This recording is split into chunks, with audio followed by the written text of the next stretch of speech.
En 2012, une scène inhabituelle s'est produite dans un garage et a conduit à la résolution d'un mystère policier. Tout a commencé lorsqu'une jeune fille de 18 ans a reçu un traitement esthétique spécial, comme du maquillage, une coiffure, des ajustements de vêtements et quelques autres petites choses. Après l'embellissement, une photo a été prise avec un journal du jour.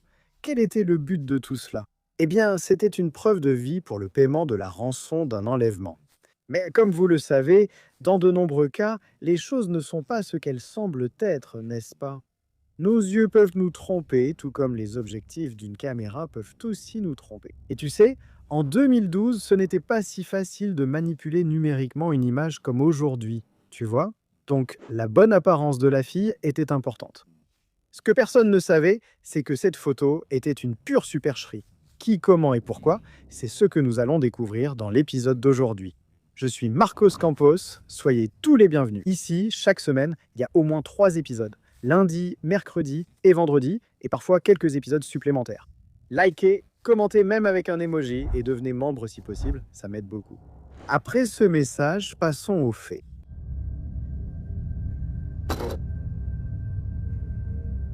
Le 1er février 2012 était un jour comme les autres dans la vie de cette jeune fille. À 18 ans, elle avait déjà travaillé chez Subway, à la House of Harley Davidson. Et maintenant, elle essayait un emploi de femme de ménage dans un kiosque à café appelé Common Grounds, un endroit qui met de la passion dans chaque tasse.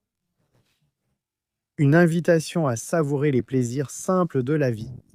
Tout était tranquille dans sa vie pour ceux qui la regardaient derrière le comptoir, préparant des boissons au café, toujours souriante et sympathique tout le temps. On pourrait même penser qu'elle se contenterait de cette routine plus ou moins simple pendant un bon moment. Mais en réalité, elle avait déjà tracé son projet de vie. D'abord, elle allait s'engager dans la marine en tant qu'infirmière et construire une carrière réussie. Ensuite, elle se consacrerait aux soins des animaux sauvages ou des chevaux. Autrement dit, ces emplois ne servaient qu'à générer les ressources dont elle avait besoin pour réaliser ses véritables rêves. Mais tout a changé une nuit lorsqu'elle n'est pas rentrée à la maison. La jeune fille était née et avait grandi à Anchorage, en Alaska. Elle était la fille de James Jr. et Darlene. Et elle était venue au monde le 30 août 1993 dans une famille très nombreuse, composée de 2 autres fils, Travis et Alex, et de 3 filles, Tonya, Kaylee et Mika. Aucune autre information en dehors de celle-ci, d'accord, les gars? Sauf que, dans la famille, il y avait des animaux de compagnie, Sheba et Mulisha. Il est bon de savoir que Samantha a terminé ses études, qu'elle a fréquenté 2 lycées et qu'elle a poursuivi son cursus. Mais revenons ici aux détails de sa vie. Elle sortait avec un gars appelé Duane Tortolini II. Elle menait une vie pleine d'activités, notamment pêcher avec son père, faire de la photographie, passer du temps avec ses amis, camper, jouer aux jeux vidéo avec son petit ami Duane et écrire des chansons et des poèmes. Une personne vraiment rayonnante, contagieuse. L'âme de la fête, tu vois, comme on disait autrefois. Anchorage, pour ceux qui ne le savent pas, les gars comptent plus de 200 000 habitants. Cela correspond à 40% de la population de tout l'État de l'Alaska. Est-ce qu'il fait froid là-bas? Absolument. En hiver, les températures moyennes varient entre moins 30 et moins 2 degrés.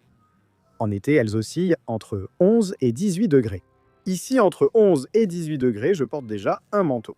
Là-bas, c'est déjà l'heure de la plage. Mais attends de voir.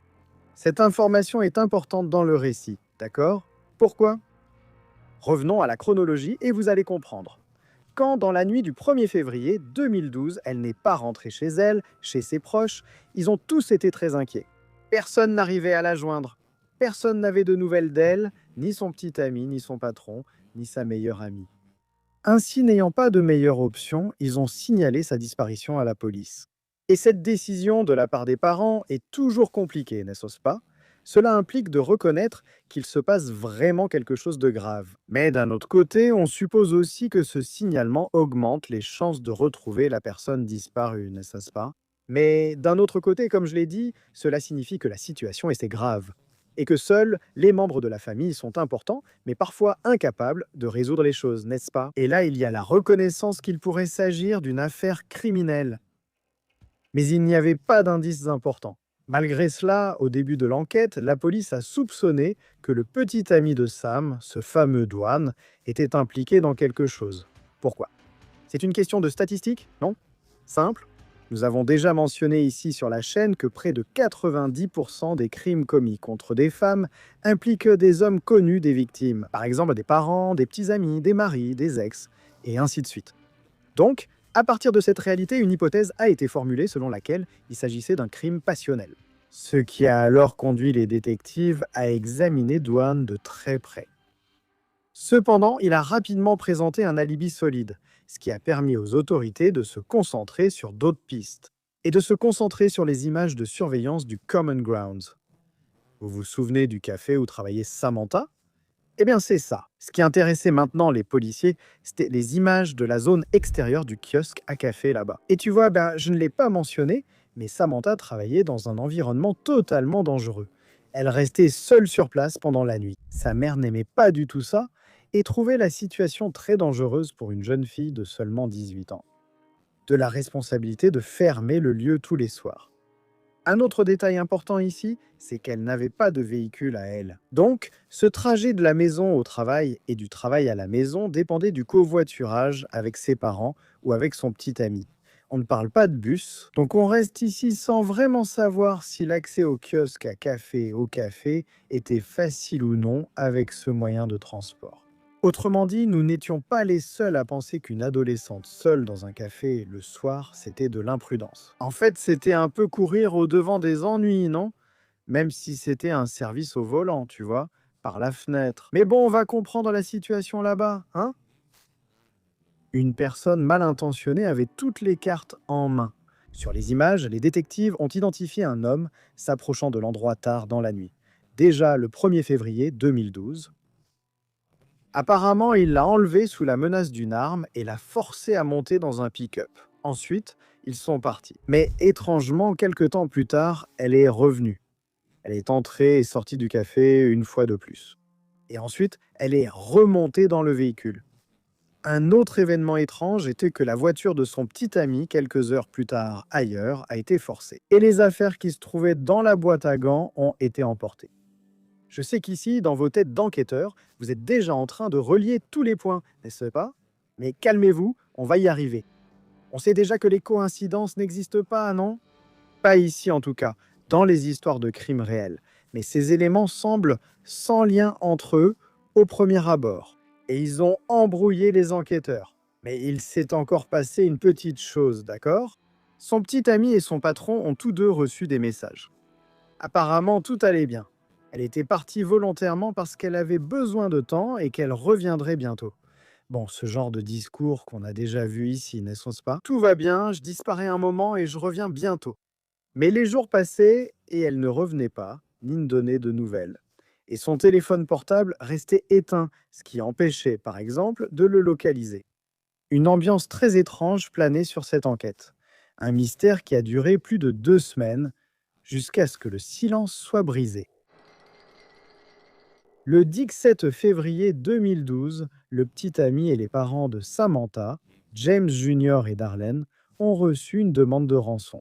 Le message montrait une photo de Samantha avec le journal du jour devant elle, ce qui, dans ces cas d'enlèvement, correspond à une preuve de vie de la victime. Eh bien, la famille s'est alors vue demander une somme de 30 000 $ qui devait être déposée sur le compte bancaire de Samantha. Encore une fois, je suis sûr que les respire.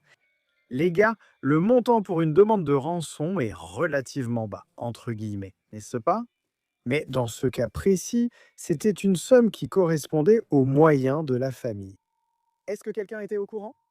Pourquoi? Si le ravisseur avait exigé des millions, les parents n'auraient pas pu payer. Donc c'était un peu un coup pour voir. Qu'il y aurait une réponse. Voyez, la police a été informée de cette demande et a donc mis en place une stratégie très spécifique, différente. Qu'il, ses parents, déposent sur le compte bancaire de Samantha seulement 5 000 $, c'est-à-dire qu'ils effectuent des dépôts réguliers en fractionnant le paiement. Et c'est ce qu'ils ont fait.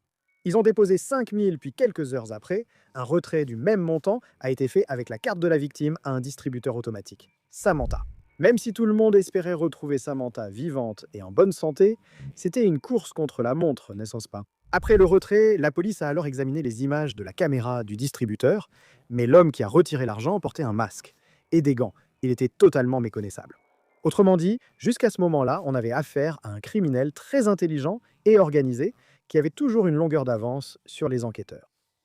La surveillance que la police a effectuée lors des retraits suivants a finalement révélé un trajet. Un parcours à travers différentes villes des États-Unis, fuyant l'Alaska et les environs du café où Samantha travaillait et d'où elle a été enlevée.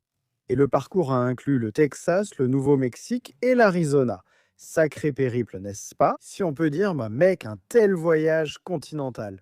Après avoir analysé les images de plusieurs distributeurs automatiques, même s'ils n'ont pas pu identifier l'homme, il a été possible de voir un véhicule en arrière-plan sur les lieux de ces retraits. Une Ford Fox blanche, possiblement liée au suspect. Dans ce cas, le travail d'expertise a consisté à croiser les images des caméras de circulation à proximité des distributeurs automatiques, ainsi qu'à proximité du café, de la cafétéria, le 1er février. Ils ont retracé et identifié la voiture responsable de ces déplacements. Je pense que les détectives ont aussi enquêté sur les téléphones portables, non? À proximité des distributeurs automatiques, aux heures estimées des retraits. Eh bien, finalement, le 13 mars 2012, environ un mois après le contact du ravisseur, un véhicule correspondant à la description de cette Ford Fox a été localisé à Lufkin, au Texas. L'information concernant le véhicule suspect et sa possible localisation avait été largement diffusée parmi les policiers. Un Texan a vu le véhicule garé dans un motel près de la route et lorsque le conducteur a repris la route, le policier l'a suivi jusqu'à pouvoir l'arrêter pour excès de vitesse. Et lors de ce contrôle de routine, le policier a constaté que le conducteur de cette Ford Fox était le suspect de l'enlèvement de la jeune fille d'Alaska. Bingo! Le conducteur était en possession de plusieurs preuves incriminantes, y compris le téléphone portable de Samantha et sa carte bancaire. Il a alors été arrêté et accusé de l'enlèvement de la jeune fille, et il n'a pas fallu longtemps pour qu'il raconte en détail les crimes qu'il avait commis. Et là, on peut respirer un bon coup, parce que ce récit passe rapidement d'une affaire criminelle à une histoire d'horreur, d'accord? Quant à la victime, Samantha Koenig, elle était morte depuis la nuit de l'enlèvement, le 1er février. Je vais vous expliquer ça en détail, mais pour revenir à cette parenthèse que je faisais, dites-moi en commentaire, à ce moment-là de la chronologie, pensiez-vous que Samantha était impliquée dans son enlèvement? En recoupant les éléments, ça ne collait pas vraiment, non? Au fur et à mesure que l'histoire avançait, on aurait même pu croire que c'était un coup monté, vu que la famille avait de l'argent. Mais regardez comme il y a un esprit rusé, macabre, et une véritable graine du mal derrière tout ça. Quant à Samantha, en parlant ici de la façon dont l'enlèvement s'est déroulé, a été maîtrisé et emmené par l'agresseur, jusqu'à la fameuse camionnette dont je vous ai parlé. Peu de temps après, il est revenu au café en portant son pull pour se déguiser. Les caméras ont alors enregistré l'image de quelqu'un entrant dans l'établissement. Tout le monde pensait qu'il s'agissait de Samantha elle-même, mais c'était en fait son ravisseur qui avait pour objectif de récupérer son téléphone portable. Peut-être aussi pour brouiller l'enquête en faisant ce que je faisais. En train de vous provoquer ici pour vous faire croire que c'était elle. Ici, chers abductés, vous avez déjà compris ce qui s'est passé, n'est-ce pas? Les images envoyées cette nuit-là à ses parents et à son petit ami n'ont pas montré Samantha. C'était le ravisseur, dans le but de gagner du temps, justement, et que la jeune fille ne soit pas immédiatement signalée comme disparue. Il l'a alors emmenée chez lui, en fait, dans une remise au fond de son jardin. Là, il a abusé de Samantha, il l'a agressée, torturée et l'a forcée à révéler le code de son compte bancaire. Cependant, il y avait un autre problème à ce niveau-là. La carte bancaire de Samantha se trouvait dans la boîte à gants du véhicule de Dwayne, son petit ami. Là, je pense que tout le monde se souvient que sa voiture a été cambriolée, n'est-ce pas? Autrement dit, c'était l'explication de ce vol inexplicable, survenu soudainement, à la même période où Samantha était en train d'être kidnappée. Le type malveillant voulait la carte, et la carte avec le code donnerait accès au compte et à l'argent de la jeune fille, que les parents avaient été déposés pour la récupérer vivante. Après avoir obtenu les informations qu'il voulait, l'homme a étranglé Samantha jusqu'à la mort et l'a laissée allongée sur le sol. Son corps est resté là, abandonné. Ensuite, cet homme est entré chez lui, a vérifié si sa petite amie dormait, puis il a fait les derniers préparatifs dans ses valises et est parti en vacances. Lui, Kimberly, qui était sa petite amie avec qui il vivait, et la petite fille de celle-ci, âgée de 10 ans, tous les trois ont pris un taxi tôt le lendemain matin et sont partis passer quelques jours dans un endroit plus ensoleillé et chaud que l'Alaska. En fait, ils ont fait une croisière tranquille dans les Caraïbes. 2 semaines plus tard, lorsqu'il est rentré chez lui, le corps de Samantha était là, au même endroit, gelé par le froid ambiant. Face à la nécessité de se débarrasser du cadavre, il a eu une idée vraiment macabre. En utilisant un sèche-cheveux pour réchauffer le corps, l'homme l'a peu à peu décongelé, puis il a abusé du cadavre. Après cette agression sexuelle bizarre, inimaginable, il a préparé le corps pour le photographier. Vous vous souvenez de cette scène qui a ouvert l'épisode? C'est ça? Cet homme, appelé Israel Kiss, a coiffé et maquillé sa victime, Samantha Koenig. Cependant, pour qu'elle paraisse vivante après 16 jours, il fallait plus que du maquillage et des cheveux coiffés. Alors, Israël a utilisé du fil de pêche et a cousu ses paupières pour que ses yeux restent ouverts et qu'elle paraisse vivante. Sur Internet circulent des images d'un documentaire qui a recréé cette scène horrible, mais on dit que ce n'est pas la photo originale. L'objectif d'Israël était d'extorquer de l'argent à la famille Koenig, ce qu'il a effectivement réussi à faire. Et comme cela a déjà été expliqué ici, ce sont les retraits bancaires répétés qu'il a effectués et qui ont été filmés par les caméras de sécurité qui ont permis sa capture. En ce qui concerne le corps, après l'avoir photographié, Israël l'a démembré et l'a jeté dans le lac Matanuska, au nord d'Anchorage. 3 mois plus tard, les restes démembrés de Samantha Koenig ont été retrouvés par l'équipe de recherche et de récupération de preuves sous-marines du FBI. Le rapport du médecin légiste a confirmé que le décès était dû à une strangulation. Après son arrestation, Israël a avoué être responsable des meurtres d'au moins 10 autres personnes. Des victimes réparties dans l'État de Washington, New York, le Vermont et la Floride, y compris les victimes suivantes, confirmées ou fortement suspectées.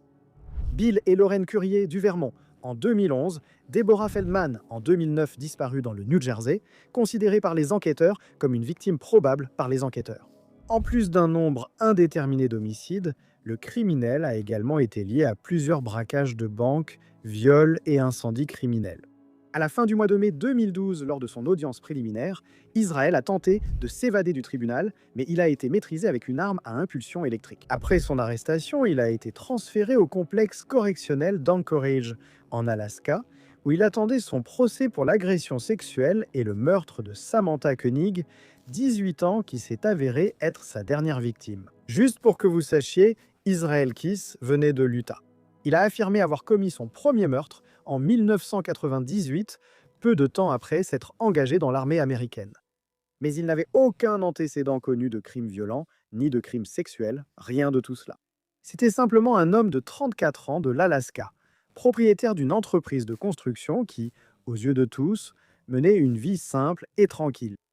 Il est également indiqué qu'il n'avait jamais tué personne aussi près de chez lui avant d'assassiner Samantha. Et malheureusement, de nombreux secrets ont été enterrés avec Israel Kiss lorsqu'il s'est donné la mort en prison avant d'être jugé. Il a utilisé une lame de rasoir pour se couper puis s'est pendu avec un drap. Et il a laissé un message sinistre. Le dessin de 11 crânes fait avec son propre sang, accompagné de l'inscription « We are one ». Les autorités soupçonnent que cela faisait allusion au nombre total de ses victimes.